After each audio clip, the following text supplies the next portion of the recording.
السلام عليكم ورحمة الله، يا أهلا بكم. أنا عاطف دياب محمد. إن شاء الله تعالى هبدأ مع حضراتكم دورة جديدة نشرح فيها اللارافيل 9 كاملا. إن شاء الله هيكون الشرح بتاعنا عبارة عن مستويات، بمعنى عندي المستوى الأول لحد المستوى السابع. كل مستوى هيكون فيه مجموعة من المهام هيتعلمها في اللارافيل. ان شاء الله تعالى بعد ما تتعلم معايا اللارافيل هيكون معاك فرصة انك انت تعمل معانا مشروع كامل. حاليا عندك مشروع كامل موجود اللي هو ادارة المبيعات والمخازن والمشتريات وخط الانتاج الداخلي والحسابات على اللارافيل 9. الدورة حاليا معاك مستمرة على القناة.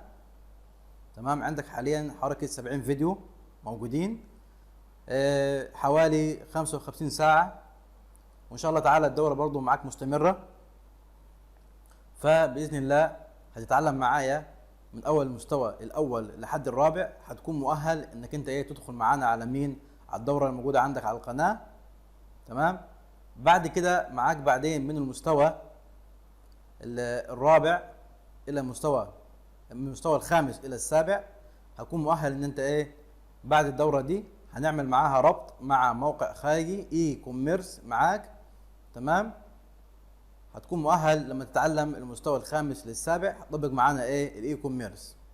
فهيكون فرصة انك انت تتعلم اللارافيل 9 ومعاك مشروع فعلي موجود. المشروع ده هو بيأهلك انك تشتغل في شركة في اي مكان.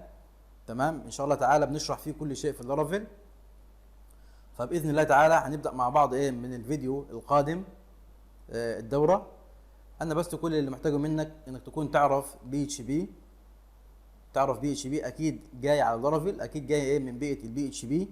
تمام، فان شاء الله تعالى من الفيديو ان شاء الله القادم نبدا تسطيب الادوات، ونبدا اول فيديو معانا، وكل فيديو هيكون معاه ترقيم. هنكتب جنب منه مثلا فيرست ليفل، الليفل الاول، الثاني، الثالث، الرابع، بحيث لما انت حضرتك توصل معايا الى الفيديو الى الليفل رقم 4 المستوى الرابع، هبلغك انك مؤهل تدخل على تدخل على الدوره دي مباشره، تطبق الكلام ده فعليا اللي اتعلمته. تمام، ثم بعد كده تستكمل معايا المستوى الخامس للسابع. هبلغك انك انت مؤهل تدخل على على الدوره هنا وتكمل معانا جزء الفرونت اند اللي هو الاي كوميرس. تمام، فكونوا معانا، والسلام عليكم ورحمه الله وبركاته.